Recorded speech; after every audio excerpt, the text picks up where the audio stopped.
The committee will come to order. Good evening, and thank all of you all for being here and joining us tonight. Though it's somewhat unusual for the committee to meet in the evening hours, tonight's topic is one well worth staying up late for.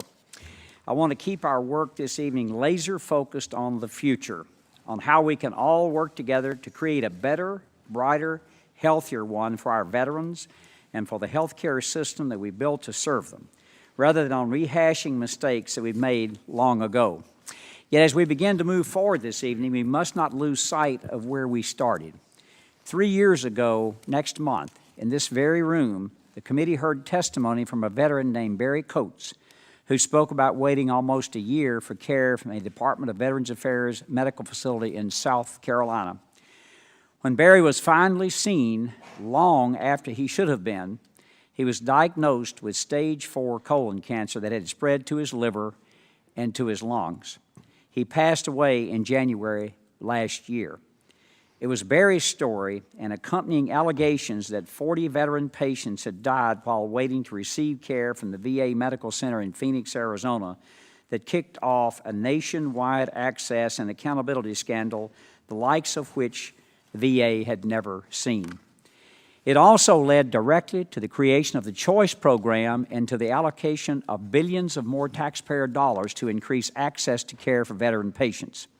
In the 3 years since then, more than 2 million authorizations for care have been approved, and over 1 million veterans have been able to get care that otherwise might not have been readily available.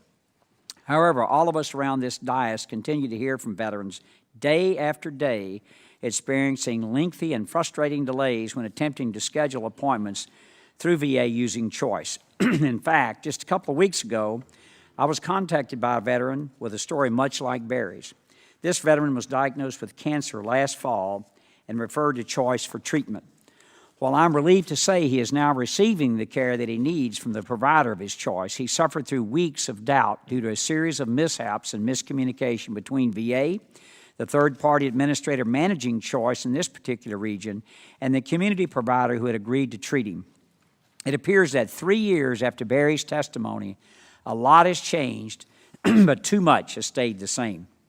What's more, recent work performed by the VA Inspector General and the Government Accountability Office illustrate very clearly that CHOICE is not set up to succeed at its primary mission, providing timely care to veterans who cannot access that care within the VA because it's either not offered, not available within a reasonable amount of time, or would entail a veteran traveling a great distance.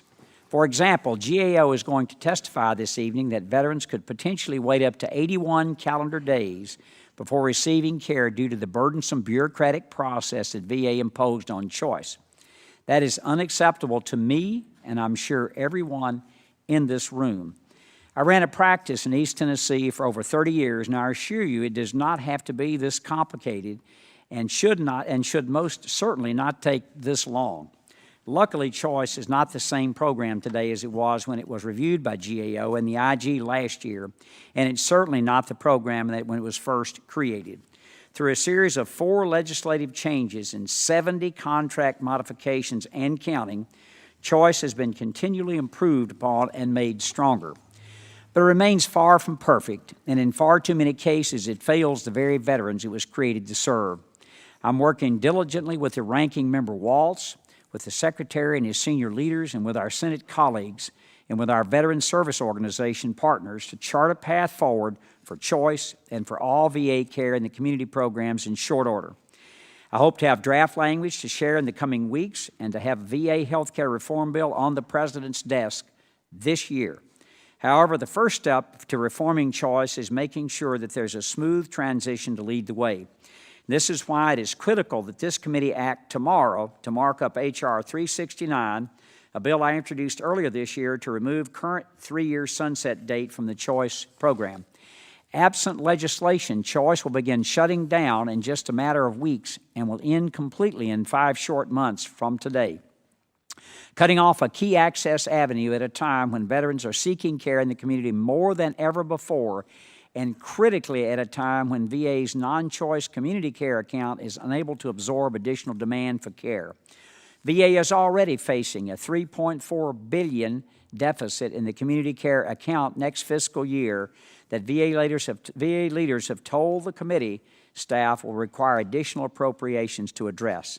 By removing the sunset date to the Choice program, we are not endorsing the program in its current state, but we are ensuring that emergency funds that Congress made available for critical veterans care are used for that purpose until they are expended. Community care appointments have increased by 61% overall, and since Choice was created, and last year, 30% of all VA appointments were held in the community rather than in VA medical facilities.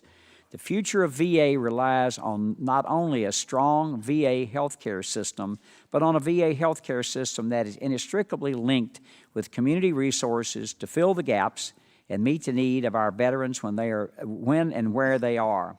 We must get this right and learn from the mistakes, miscommunication, and undue bureaucratic processes that have plagued Choice since its inception, not only for the veterans who depend on this system today, but also for generations of American heroes to come. That is what I am committing to once again this evening. With that, I will now yield to Ranking Member Walz for any opening statement that he may have. Well, thank you, Chairman Rowe, for holding this important hearing.